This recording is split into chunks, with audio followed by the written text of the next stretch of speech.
It is June 2011. A young man from Nepal boards a plane for the first time in his life. He is 23 years old. He has a wife, a daughter he has never met, a debt he took out to pay the recruitment fee that got him this job. He is going to Qatar to build something extraordinary, a World Cup. He will never come home. His death certificate will say natural causes, no autopsy, no investigation, no compensation for his family. He is one of 6,500. And when the World Cup finally kicked off in November 2022, the opening ceremony was spectacular. The stadiums were magnificent. Lionel Messi lifted the trophy. Nobody mentioned the men who built it. This is their story. To understand what happened in Qatar, you need to know one word: Kafala. In Arabic, it means sponsorship. In practice, it means something very different. Under the Kafala system, a migrant worker's legal status in Qatar is entirely controlled by their employer, not by the government, not by any court, by the person who hired them. Their visa is tied to their employer. Their right to stay in the country until 2020 was tied to their employer. If your employer stops paying you, you cannot simply quit and find another job. You need their permission. If you leave without permission, you become illegal. You can be arrested, deported, and you still owe the debt you took out to get there. This is not a description of historical slavery. This is a description of the system that built the 2022 World Cup. Qatar needed workers, not dozens, not thousands, hundreds of thousands. At its peak, 2 million migrant workers were in Qatar. They made up almost 90% of the country's entire population. They came from Nepal, from India, from Bangladesh, from Sri Lanka, from Pakistan, from Kenya, from the Philippines. They paid recruitment fees of up to $1,500 to middlemen who promised them jobs. Some arrived to find the jobs didn't exist. Some arrived to find the salary was half what was promised. None of them could leave without permission. And in the desert heat of Qatar, where summer temperatures reach 50 degrees Celsius, they built 7 stadiums, a new metro system, hotels, roads, and an entire airport from scratch. In 12 years, at the rate of 12 deaths every single week. The official number was simple: 3 work-related deaths, 37 non-work-related deaths, 40 total on the World Cup construction sites. That was Qatar's position, maintained for years, repeated in official statements, defended in press conferences. In 2021, the Guardian newspaper did something Qatar had not done. It counted. Reporters gathered official mortality records from 5 countries: India, Nepal, Bangladesh, Sri Lanka, and Pakistan. Government data, death certificates, embassy records. The number was not 40. The number was 6,500. To be precise, this was the total number of migrant workers from 5 South Asian countries who died in Qatar between 2011 and 2020. Not all deaths were directly on stadium construction sites. Qatar disputes the figure, but here is what Qatar cannot dispute. Their own official admitted between 400 and 500 deaths directly connected to World Cup projects. Their own official, during the tournament on international television. The argument is not about whether people died. The argument is about how many and whether anyone is responsible. But here is what the official record never mentioned. Most of those deaths were not classified as work-related. They were classified as natural causes: cardiac arrest, respiratory failure. Healthy young men in their 20s and 30s dying of cardiac arrest. No autopsies were required. No investigations were opened. The death certificates were signed and the bodies were sent home. Medical experts who reviewed the cases identified a different explanation.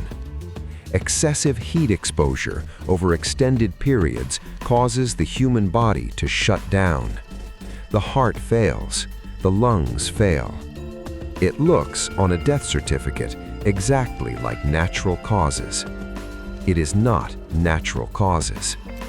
It is what happens when a human being works 12-hour shifts in 50 degrees heat with inadequate water, inadequate rest, and no legal ability to refuse the conditions. And when a Guardian reporter confronted Qatar's World Cup CEO, Nasser Al-Khater, about a worker who had just died on site, he said this: "Death is a natural part of life, whether it's at work, whether it's in your sleep." The tournament opened 4 months later. Qatar knew about the deaths, not from the Guardian's investigation, not from human rights reports, from their own officials. In November 2022, as the World Cup was underway, Hassan Al-Thawadi, the Secretary General of Qatar's Supreme Committee for Delivery and Legacy, sat down for a television interview. He was asked about deaths related to the World Cup. He said between 400 and 500 workers had died on World Cup projects. Not 40, between 400 and 500. From the official in charge of the tournament. His figure was still far below the Guardian's 6,500, because Al-Thawadi was counting only the stadiums and immediate construction sites. The Guardian had counted all infrastructure, the roads, the metro, the hotels, the airport, everything Qatar needed for the World Cup to function. But even the official admission of 400 to 500 deaths demolished Qatar's claim of 40 total. 400 to 500. Admitted by the man in charge during the tournament on international television. No investigation followed. No accountability followed. The tournament continued. Argentina won the final. Messi claimed his trophy.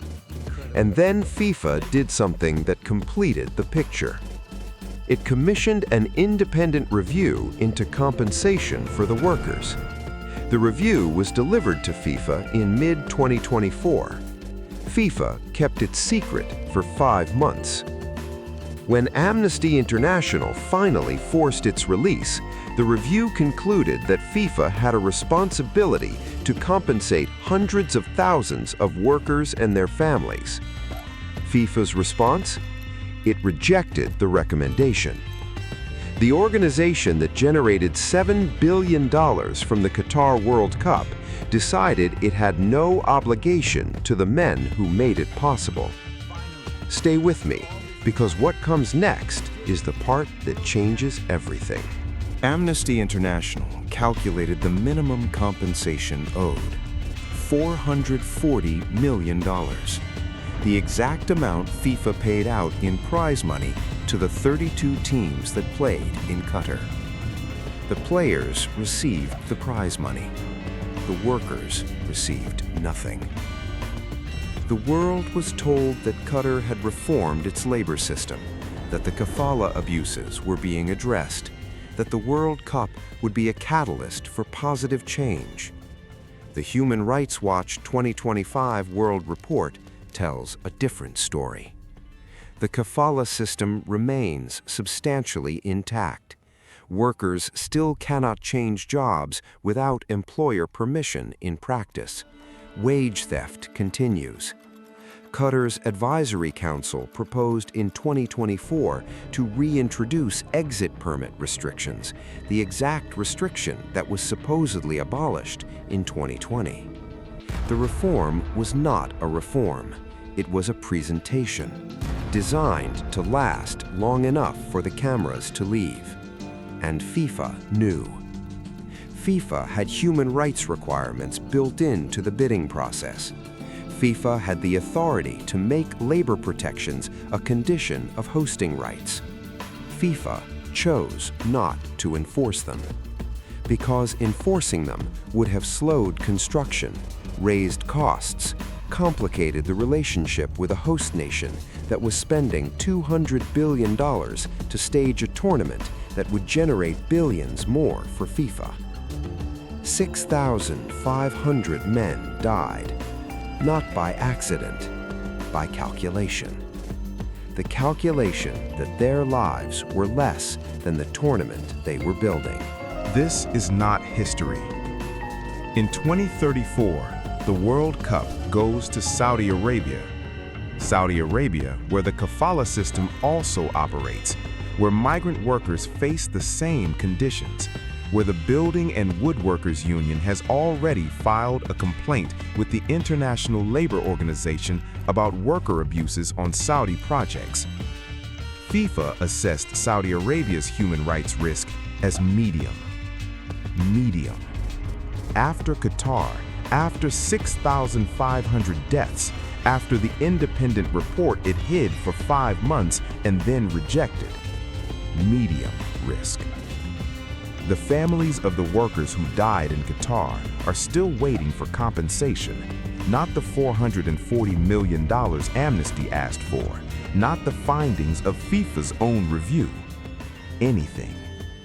Most people who watched Qatar 2022 remember the football, the upsets, the drama, the image of Messi with the trophy. Now you know what else was in that image. The debt that has not been paid, the deaths that were not counted, the system that was not reformed, and the tournament that was declared the best in history by the man whose organization built it on the labor of men who were never allowed to leave. A young man from Nepal boarded a plane in 2011. He never came home. His death certificate says natural causes. His family received no compensation. His name is not in any official record of the Qatar World Cup. He is one of 6,500. The stadiums are still there, beautiful, air-conditioned, ready for the next tournament Qatar hosts. If this story deserved to be told, help us find the next one. Next time, we go deeper into the system that is already being built in Saudi Arabia and why 2034 may repeat every mistake of 2022 with no one held accountable and nothing changed. The game is beautiful. What surrounds it is not always.